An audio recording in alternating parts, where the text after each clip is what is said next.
বউ আর্জেন্টিনা করে, নতুন নিউলি ম্যারিড। এখন যদি আমি আর্জেন্টিনা না হই আমার অবস্থা খারাপ হয়ে যাবে। মানে আমি আর্জেন্টিনা না করলে ঘরে জায়গা পাবো না। আমি ব্রাজিল করি, এখন আর্জেন্টিনাও করি। ব্রাজিল সমর্থককে রাগ করবেন না, বউকে খুশি করা লাগবে। আগে বউ, বুঝছেন না, দল পরে। কোন দল তুমি? মাশাআল্লাহ, নতুন বিয়ে করছি। ও আর্জেন্টিনা করেন, ব্রাজিল, আমি কিছু করার নেই। আর্জেন্টিনা হইতে হবে, তোমার ইচ্ছে কি ঘুরাইবা? বলবো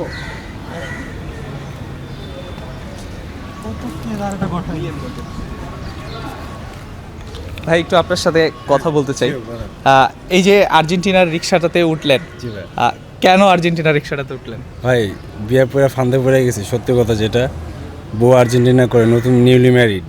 এখন যদি আমি আর্জেন্টিনা না হই আমার অবস্থা খারাপ হয়ে যাবে, বুঝতেছেন তো। আর মেসির আমি আসলে অনেক বড় ফ্যান, মেসির সাপোর্ট করি, কিন্তু আর্জেন্টিনা করতাম না। কিন্তু বউ যেহেতু নিউলি ম্যারিড, আপনি তো বুঝতেছেন ব্যাপারটা, বাংলাদেশের সিচুয়েশন এই যুগে।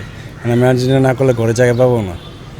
আপনি আসলে কোন দলের সাপোর্ট করেন? আমি ভাই এটা বললাম আমার রিক্সা থেকে নামা দিবে। তারপর একটু বলেন আমরা শুনি। আমি ব্রাজিল করি, এখন আর্জেন্টিনাও করি। ব্রাজিল সাপোর্টার আর্জেন্টিনা রিক্সা দিয়ে ঘুরতেছে। হ্যাঁ, ঠিক এটা এটা জাস্ট বউর জন্য, বউ যাতে খুশি থাকে। ব্রাজিল সমর্থককে রাগ করবেন না, বউকে খুশি করা লাগবে। আগে বউ, বুঝছেন না, দল পরে।